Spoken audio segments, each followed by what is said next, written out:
Hola, estudiantes. Today I'm going to introduce the verb estar. So you've already learned the verb ser, which means to be, and in Spanish, different than in English, there is another form of to be, which is this estar. Although estar does end in AR, it doesn't follow the exact pattern of the regular AR verbs you've just mastered. The yo form is estoy, and it also has an accent over the A, with the exception of the yo form, estoy.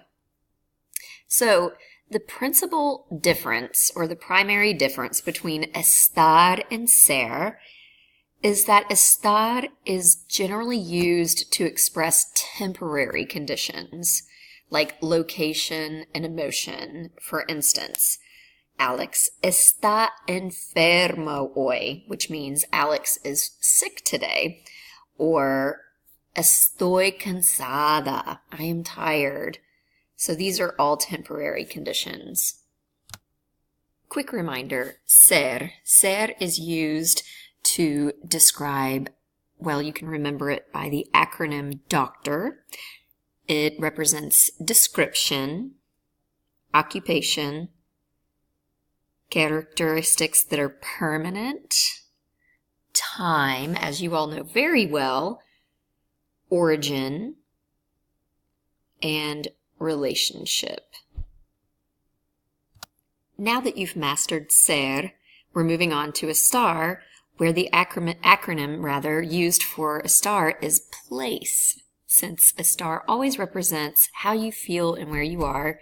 In fact, the saying goes, how you feel and where you are, always use the verb estar. You can also use the acronym place, position, location, action, condition, emotion. Estoy sentando, I'm sitting. Location, tú estás en clase.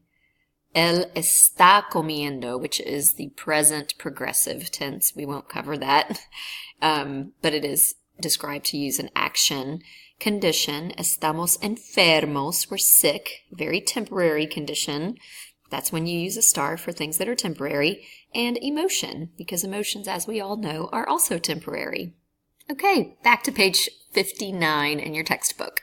So the conjugation for the verb estar is yo estoy, tú estás, usted, él, ella está, nosotros or nosotras estamos. Note, in the first person plural, there is not an accent over the O, nor is there one in the estoy. I failed to mention that earlier.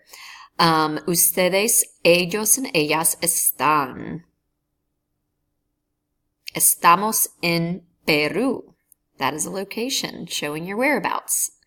María está en la biblioteca. Okay, let's look at a few more examples and compare estar to ser.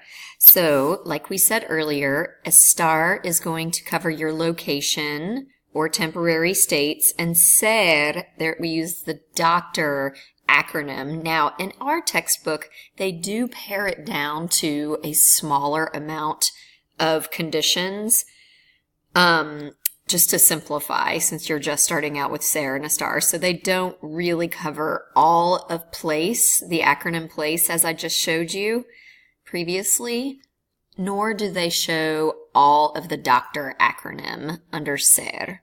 So it's just pared down a little bit. So location, estoy en casa. Marisa está al lado de Felipe. So al lado means next to. And our next lesson on Monday, or on Tuesday, we're going to learn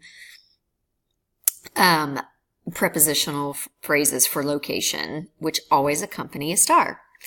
Health. Once again, you're going to see this example of being sick. Juan Carlos está enfermo. Well-being. ¿Cómo estás? And you guys know this and have practiced this many times. Okay? And just a brief reminder for identity, soy Maru.